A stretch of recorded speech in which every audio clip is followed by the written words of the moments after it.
Welcome to Beyond the Cycle, the podcast that's here to help you take control of your hormonal health and feel good every day, no matter where you are in life. Whether you're thinking about quitting the pill, navigating a regular cycle, have no cycle at all, or transitioning into menopause, this is the perfect place for honest conversations and expert insights. I want to try everything. I don't care. Just give me the thing that works and that tomorrow I wake up with like a clear skin. So get ready for some real talk. This is Beyond the Cycle. We're thrilled to have Neada Deters. She is the founder and CEO of LESSE, a line of uncompromising and organic skincare essentials. Born and raised in Sydney, she spent her 20s in New York City working in fashion and media, spent some time in Los Angeles, and now is back living in New York City. Neada is joined by Morgane Leten, co-founder of Guud Woman, and together they'll share their expertise on how skin health is connected to our hormones, diet, and skincare routines.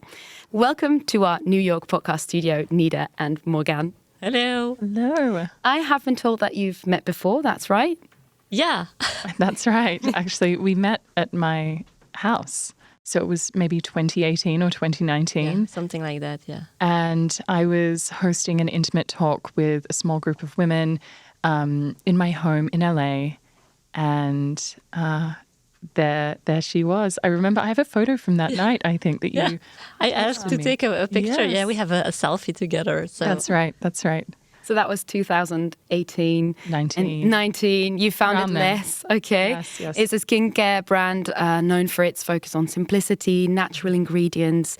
Did a personal experience inspire you to start the brand? Yes, it was a very personal journey. Mm-hmm. I was an editor, actually, writing about skin, writing about beauty, talking to experts from around the world, and trying, all products on the market. And during that time, so this is throughout my entire 20s, I really struggled with my own skin. I had hormonal cystic acne and hyperpigmentation and chronic sensitivity. And after, being in this position where I had access to all of these experts and all of these products and seeing that none of these products were working, I came to the realization after about a decade of searching that if I wanted to find a solution, I would have to create one. And I've, seen such a change in my own skin. And we definitely, I think the most rewarding part of the job is really to see how it helps others. Mm-hmm. Is that something you can relate to? Yeah, because we also created, not skincare, but supplements. And one of the products we developed was also to maintain healthy skin. And for me, it was also important to have that product because I also struggled with acne. Mm-hmm. And I think only people who had acne or have acne really know how it feels to have it. I could cry still if I think about how I felt when my face was covered with acne, feel ugly. You say the worst words every time when you look in the mirror. And for me, it was really important to develop that kind of product so that it could also help people. And then you get reviews on your product that it really helps. And this is the best, I think. Yeah, absolutely. I mean, it is so disempowering to feel as though your skin is out of your control. And there are so many factors at play. Obviously, we'll cover so many of those in this conversation, I'm sure. Yeah. But I really understand the journey that you had. There were many days when I felt like I really didn't feel like I had the confidence to leave my apartment. And, seeing that change and, in not just yourself, but in others is the most rewarding part of the job. Mm-hmm. Sometimes I still dream about having big pimples. It's a nightmare when I have those dreams. And then I wake up and it's wow, because now I'm really proud and happy with the skin I have. Okay, so when did those struggles start? At what age did you become aware of the changes in your skin? Most people begin to struggle with acne more in their teen years. I had, kind of your standard breakout here and there, but it wasn't until my very early 20s, that I started to really struggle with my skin, and that carried on for a decade. My mother still struggles with her skin at certain times, but my 20s were really, really rough for my skin. So, yeah. How about you, Morgane? So I had it when I was like 14, then back when I was 19, then also in my 20s. So it always came back, even in my late 20s. And the older you get, the more insecure you get, because it's like, I'm not a teenager anymore. Completely. And I also had it when I had like a hormonal IUD, and that was one of the side effects of it. But I didn't know that when they put it inside of me, and then after 1 year, I was like, I think it was after my trip to LA. I came back home. I just studied nutrition, and I was full of acne. And then I was like, how is this possible? And then I heard from my gynecologist, like, yeah, that's a side effect of the hormonal IUD you have. And then if I would know that, I would never use that kind of hormonal contraception, because all my life I already had acne, and now again because of that. So and now I'm pretty okay. I'm 37. It takes a while. Sometimes it's like touch wood. You have beautiful skin. Thank you. Well, I have other concerns with. Well, I think it's important we teach younger people, but also parents, that hormones affect body and our skin. We might not be aware of that. Like, I certainly wasn't when I was a teenager. And you can really tell, like in secondary school, when people do go through puberty, it affects so many people's confidence, and they kind of clock together and they don't want to go to parties, or you can tell by people's body language that they're insecure, and that's sad, because the insecurity goes hand in hand. It's not their personality, but it's because of their skin imbalances, and it's sad to see. Completely. Really, when it's avoidable. Yeah. A friend of mine who struggles with acne, she's 25-ish, is prescribed strong medication. It's been about 6 months now. If she were to stop taking the medication, what would happen? Does it come back? What are the consequences of those treatments in the long term?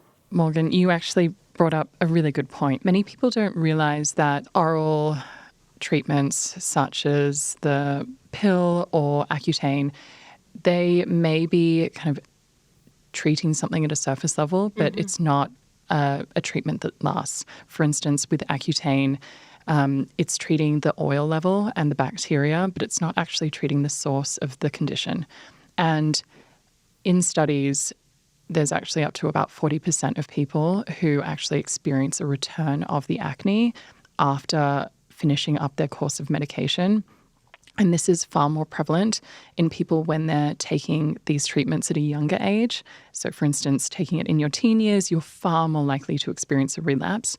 But also when it is a hormonal issue, the root cause is what you need to address. From a very young age, we're really encouraging people to practice patience with themselves, with their skin, to understand that, you know, it is about really investing in kind of a 360 approach to treating conditions like acne, and, you know, really looking at things more holistically and taking your time, being consistent. These treatments, although 6 months might seem like a serious investment of time, it doesn't necessarily mean that your skin will still be clear a year or two from now. And the side effects can be profound.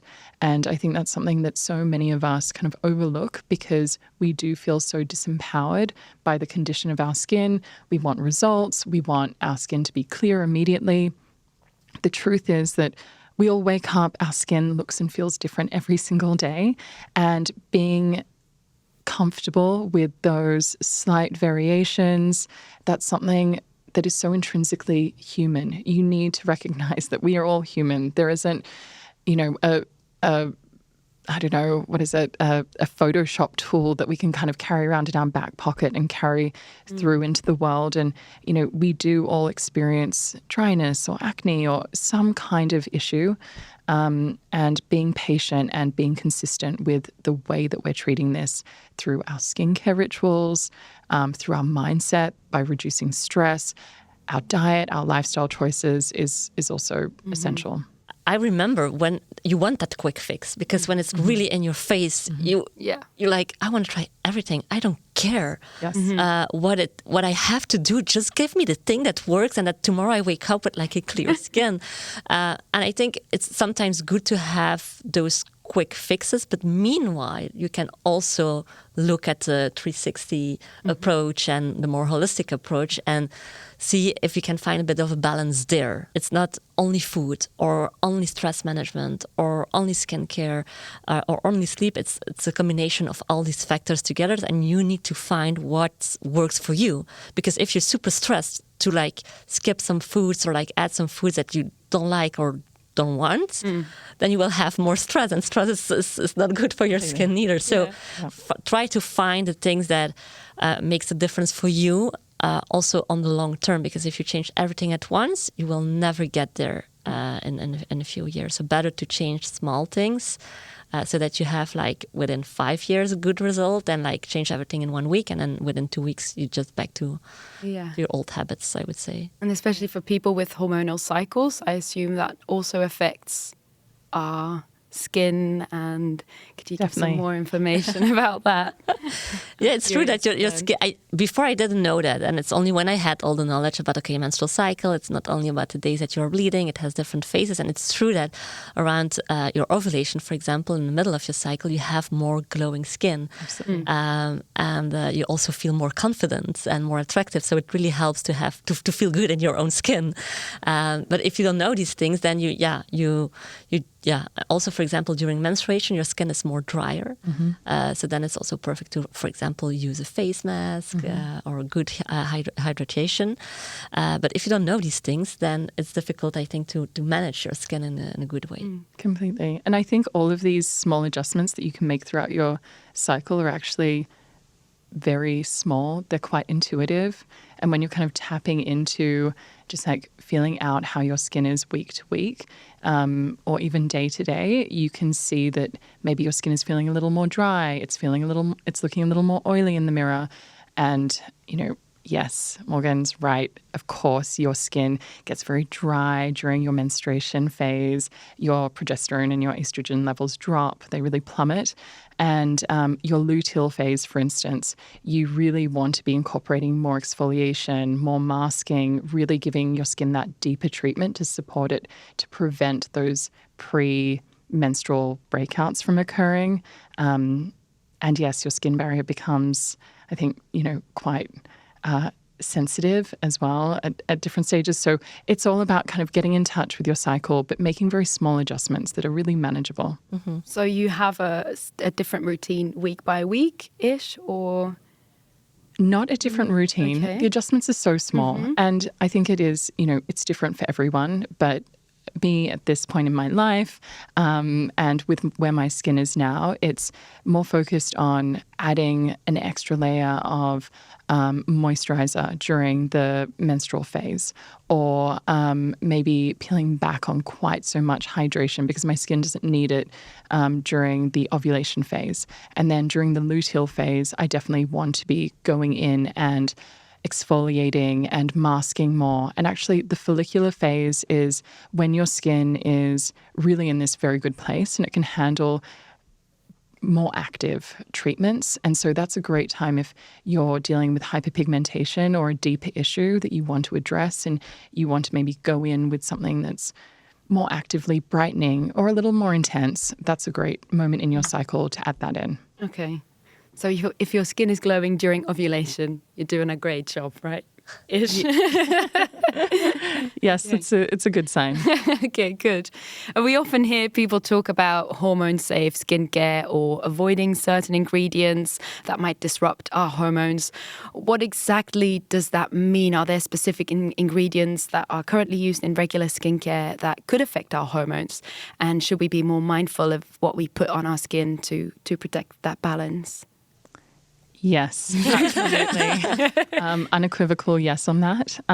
So what many people don't realize is that your skin is not just, it's not just reflecting what's happening internally.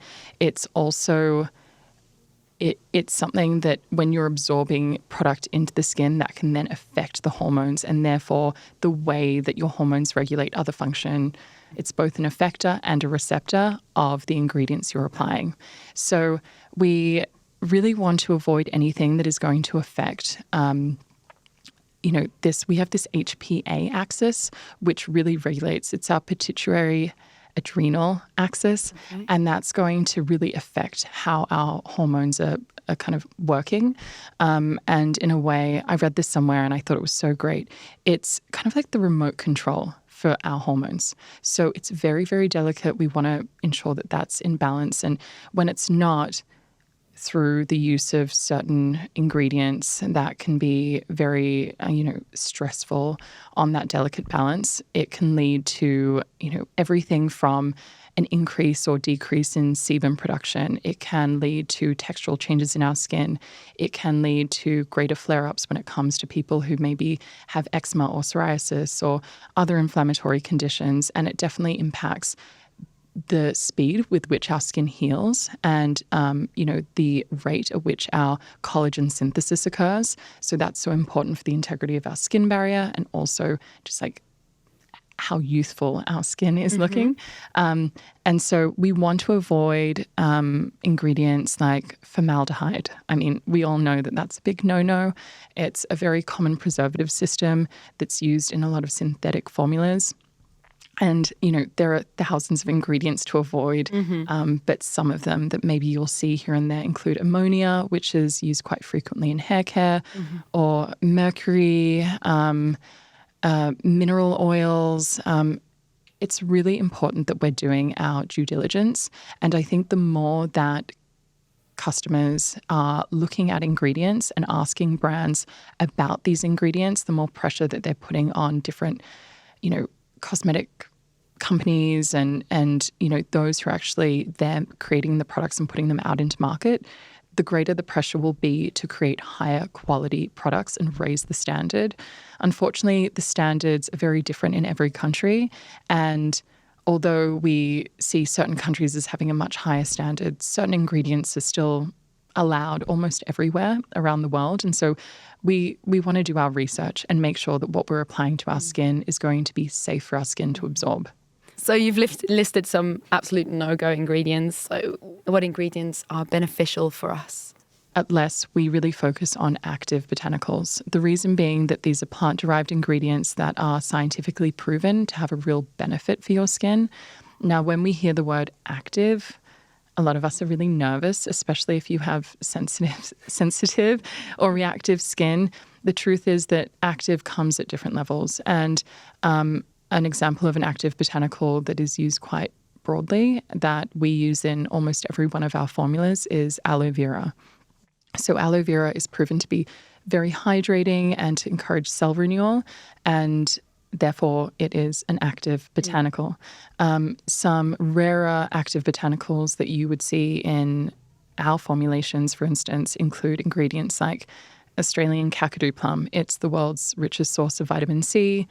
Effectively, no one knows about this ingredient outside of Australia. I had to bring it to the world. It is so incredibly efficacious. And then, tremella mushroom, for instance, is another one of my favorite ingredients. It's proven to be 300 times more hydrating than hyaluronic acid. But again, very few people have heard of this ingredient. Nature is so abundant with exceptionally, efficacious ingredients that will really can help your skin in a multitude of ways. It's all about, focusing on the right ingredients for your skin, the right combination, really high quality products, ideally those that have been clinically tested so that you know that there has been third-party safety testing. And I think, when you combine that with your own due diligence, you're on a really good path forward. You were talking about those rare ingredients that not many people already know about. How did you find out about them? When you are an editor and writer, you are responsible, I think, for doing an incredible amount of research. And so I spent more than a decade researching ingredients. To me, that is, it's one of the reasons I wake up every morning. I love the science of natural skincare. I think people inherently think that because certain formulations are natural, they are divorced from the science. But when it comes down to it, what you are seeing there on the shelves, what you're applying to your skin, that is a combination, that really is science bringing that to life. And natural skincare when it's thoughtfully done, is a perfect marriage of nature and science. And so, yes, lots and lots of research. It's ongoing. I'm constantly reading dossiers and studies every single day. I think so often, just a spoiler, I guess, in the skincare industry is that the vast majority of skincare formulations are white labeled products where a couple of key ingredients, maybe a fragrance is added. And actually, I forgot to even mention this, but one of the most common endocrine disruptors is synthetic fragrance, and it's something you should absolutely avoid. Anything that says parfum, if you are dealing with hormonal imbalance, if you want to focus on your health overall, I highly recommend avoiding that in any product you're applying to your skin. Yeah, and I think the problem is that sometimes it's misleading because, like you said, like some skincare brands, they just use like a fragrance of something, and then people look at in the front of the packaging, but not a lot of people look at the back of the packaging. And that's the same, I think, with food too. When I'm in the supermarket, I'm like a nerd looking at all the things and reading the small ingredients. And you should do that actually with every product you use, also from the outside too. Yeah. Unfortunately, that is just where we are today. If we want the highest standard, the best quality, if we want to, really focus on the integrity of our bodies and our health, we need to self-educate. Yes, yeah, that's the only way, because it will be in the supermarkets. You will be able to take it off the shelves. Yeah. Exactly. The driving force behind this podcast is Guud Woman. Guud Woman is your trusted source for hormonal health support, offering education, expert guidance, and supplements. From day one, they've been more than just products. They've created a community where women can openly discuss personal and often taboo questions. We've lightly touched on psoriasis, eczema, and other complex skin conditions. Morgane, are these conditions related to our hormonal balance? For me, it's always a good start to understand how do my hormones fluctuate throughout my menstrual cycle, and why do I have, for example, more pimples a week before my period? That's because of progesterone playing an active role in that phase of your cycle, and then you understand why your skin changes, for example, throughout the month, and that's more easy to understand why some things are happening with your skin. Yes, so I guess the major moments in life when we see these huge hormonal fluctuations and when they're more likely to actually reflect in the appearance of our skin is during our teen years, obviously, rapid changes, pregnancy, postpartum. People often overlook postpartum and how much that can affect someone's skin, perimenopause, menopause. Men are very lucky in that they're predominantly affected in their teen years. It's a very condensed period. And so I think that's why women tend to engage more in skincare and invest more in skincare and also hormonal health overall. At an early age, you kind of see men caring in their teen years and then they shelve it until they're in their 50s and maybe they notice that they've got a few fine lines around the eyes or something like that. But with these fluctuations in our hormones, we're seeing that our skin can respond in very different ways. And it does depend on kind of where you are. As far as the different moments, you notice that incrementally your skin does get drier over age. I think that that's something to keep in mind, and that a moment such as menopause can lead to a very, very drastic change in how dry your skin is. Everything gets drier during perimenopause. Yes. Yeah, and also I think a lot of women also struggle again with acne during the perimenopause. Yes. Also I remember the first weeks of my second pregnancy, I was full of acne again. I was like, oh no, but then it's like, okay, blame the hormones. It's always in every different stage of life, things can come back or worse, or new things. Like also during pregnancy, I had more issues with skin pigmentation. Yeah, that's very common. And it's still, now for me, that's one of the biggest challenges, to look at skin pigmentation. So I'm curious how you, because you also said that you had some skin pigmentation issues. Yes, so hyperpigmentation. Okay, the secret is...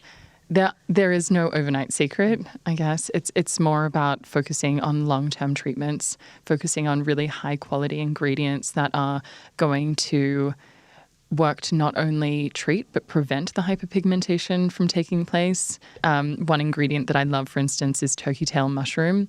It actually has special enzymes in there that help with this dramatic kind of when you're experiencing any form of discoloration in your skin, it's because there's a dramatic and rapid increase in the amount of melanin, and turkey tail mushroom actually prevents that from occurring. So that's in our regeneration mist, which I know you love. And so you should be spraying that on all the time. I use it throughout the day, morning and night. People always ask me what is the secret to good skin, long-term, enduring results. And it's again and again, consistency. You just can't avoid it. And my recommendation is always to change kind of one product at a time. I feel as though when I was dealing with hyperpigmentation, I was constantly turning to these really harsh synthetic treatments that were just pushing me into this cycle of ruining my skin barrier, and that would lead to more common breakouts. And it was a vicious cycle, and so many of us experience that. And so it's about the consistency, a gentle but highly effective approach. Yeah. And there's no shortcut there, unfortunately. So acne can come in different forms and different places in our face. Is there a link between the source of the acne and the place where it appears in our faces? Yes.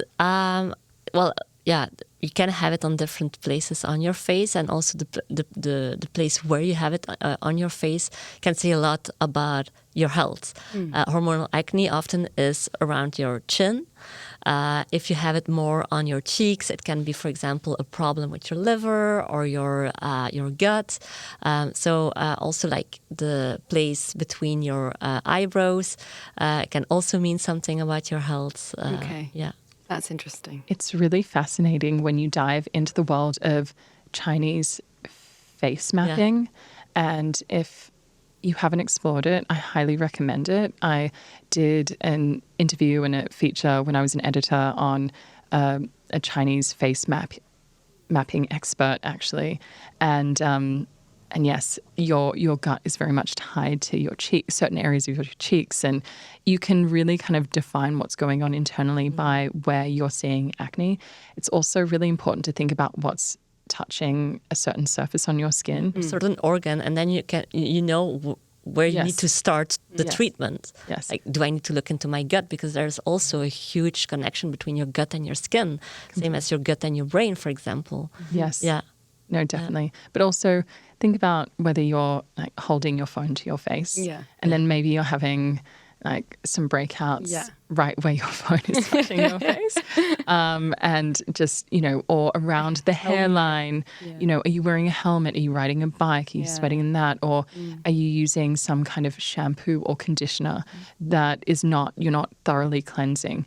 I see that a lot when people wash their face before they shampoo and condition their hair. You should always wash your face last after you shower, and preferably not in the shower, because the intensity of the water emitting from a shower head is actually can be quite harsh on your skin. I didn't know that. Thank you.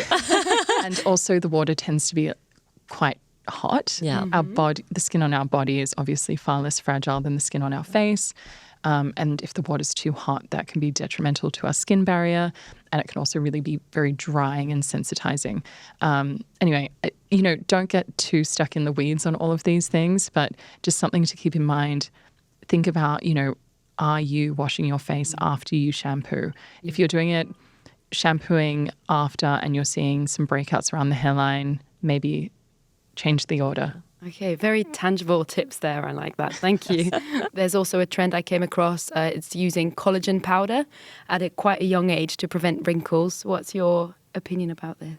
I actually take collagen. Okay. It is proven to have great benefits. My opinion is really talk to a doctor when you are considering taking any kind of powder of that sort, especially if you're thinking about taking something at a younger age. I'm hearing that people are, interested in, for instance, retinol at 12, and really, really extreme treatments that are completely unnecessary at that age.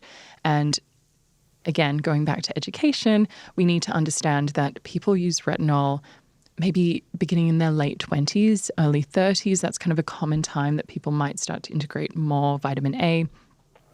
And that is because your skin starts to, the natural exfoliation process slows down and comes to a grinding halt at some point. It depends on, it varies person to person, but it definitely slows down immensely beginning in your mid to late 20s. I don't recommend that retinol in general for everyone. Most products out there use a lot of kind of scary ingredients that I would recommend avoiding, but there are great ways to exfoliate, and that is something that you should be integrating more and more as you do age. Is that exfoliation process needed at the age of 12 or 13? Absolutely not. Okay. Could you explain exfoliation, what it is, and how would you go about doing it? So exfoliation is the process of removing dead skin cells from the surface of the skin. And this is such an important practice. People think that if they have sensitive or reactive skin, they should actually refrain from any form of exfoliation. The truth is that if you're not removing the buildup of dead skin cells, that bacteria from the surface, it can actually make your skin far more irritated.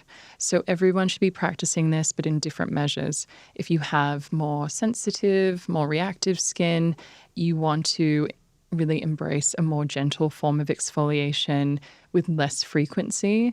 If you have skin that is really impervious to anything, then you can maybe practice with more frequency and focus on, maybe a notch up, dial up your exfoliation slightly. And then if you have really congested skin, if you deal with a lot of blackheads and just like consistent buildup, if you're, someone who's very active and sweats often, you may want to look at something that is a little more highly decongesting, a little more, slightly more intense in its exfoliation. I will say that you want to avoid anything that is harsh on the skin. You shouldn't be feeling as though your skin is burning. You shouldn't experience immense redness, and you definitely shouldn't feel like, your skin is really being pulled apart in any form. There are different types of exfoliation. So you can exfoliate very gently through the use of certain ingredients that just encourage this cell renewal. Okay. And, one great example of that, to return to it, is aloe vera. It encourages very gentle cell renewal. And, a step up from that, you've got a couple of different forms. You've got more of a physical exfoliation. And so that would be through some kind of granule, where you are lightly, it's lightly abrasive on the skin. So you're physically removing those dead skin cells that build up. And then another form is acid exfoliation. And so, you see this, I think, more when it comes to synthetic skincare formulations, but where the acid is really kind of like, I suppose, removing, kind of like wiping away the dead skin cells. And what else can I say about this? That's quite an intense version of exfoliation, the last one. Is it more like similar to I remember when I was scrub is I was scrubbing my face, and I think when it hurts, it's for me now. When it hurts, it's a no-go. It's a no-go because I added I used so many things to solve my breakouts with like really harsh and chemical stuff that it really. I remember I was sitting in my bed with these things on my face that really hurts. Yes. No. And now for me, if it hurts, it's a no-go. It means that it's not okay. Skincare should never be painful. I think that's a huge red flag. Let's just kind of keep that in mind. It really depends. You can have very harsh acid or physical exfoliants. And so it really does depend on the product. Mm-hmm. It varies so much. It depends on the percentage of acid, for instance. It depends on the type of physical exfoliating granule that's used in a manual exfoliator. But it should never be painful. Okay.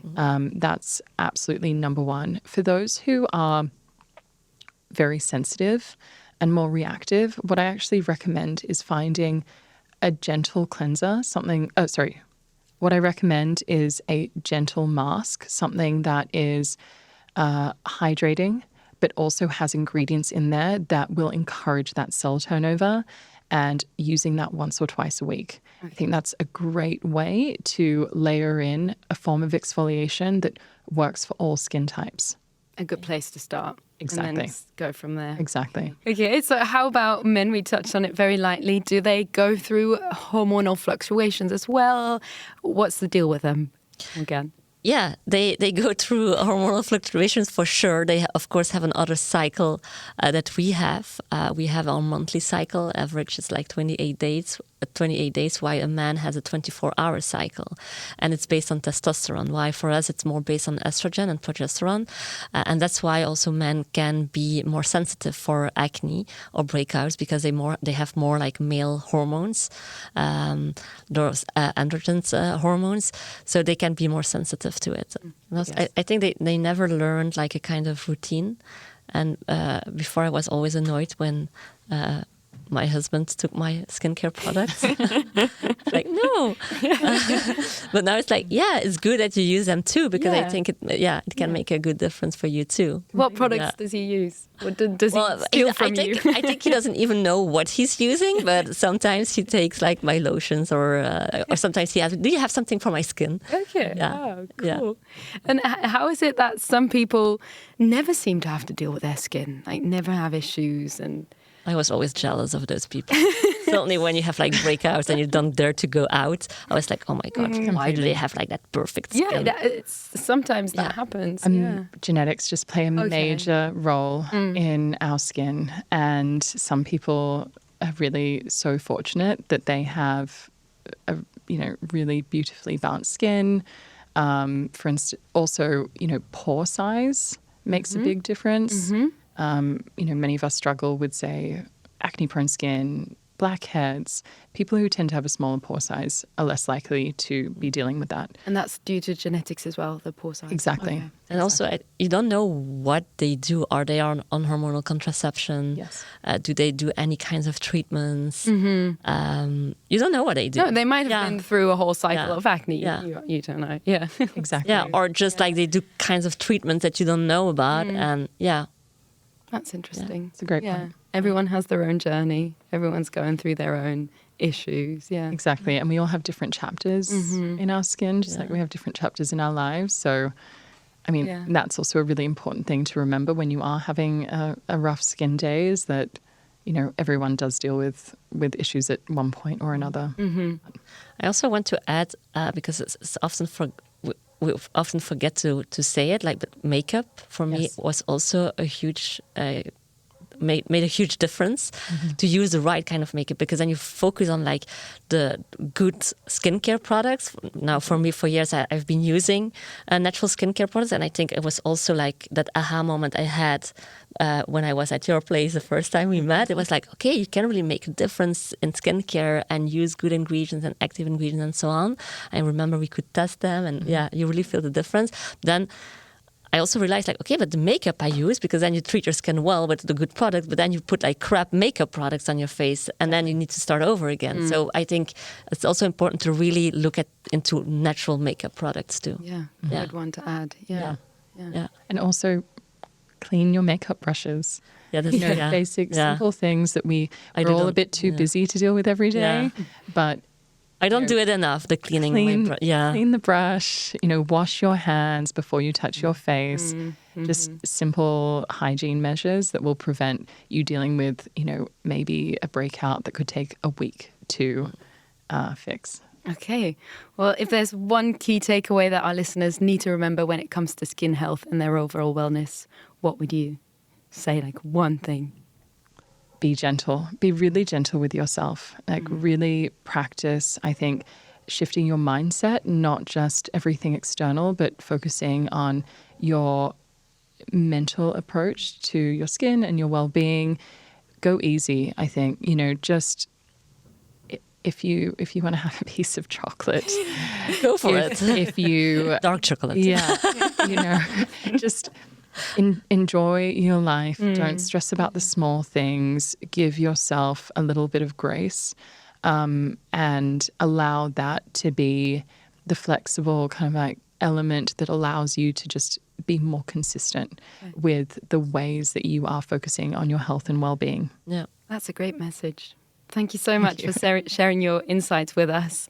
Can I also add something? Yeah, of course. I would also say treat your skin from within.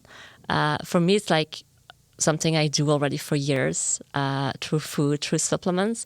But then I met someone who was really struggling with skin, and for her it was like a total new world. Like, okay, you can also treat your skin from within with the right nutrients and vitamins and minerals. And it's really nice to see that since she's doing that it also has like an impact on her skin. So, and some people forget about the fact that you can also treat it from within. Yeah. That's good to hear. I think this will give lots of hope to people who are struggling with their skincare and their routines. So thank you both so much for coming here and sharing everything with us.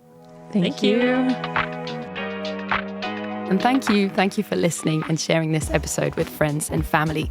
You can find all the information in the show notes, or if you do have any specific questions, feel free to reach out to Guud Woman at guudwoman.com. In the next episode, we'll dive deeper into the importance of breaking taboos, discussing these topics and the role of a community. It's like people giving pep talks, they're giving out tampons, they're like sharing advice with strangers. Everyone is drunk and everyone is like trying to support each other.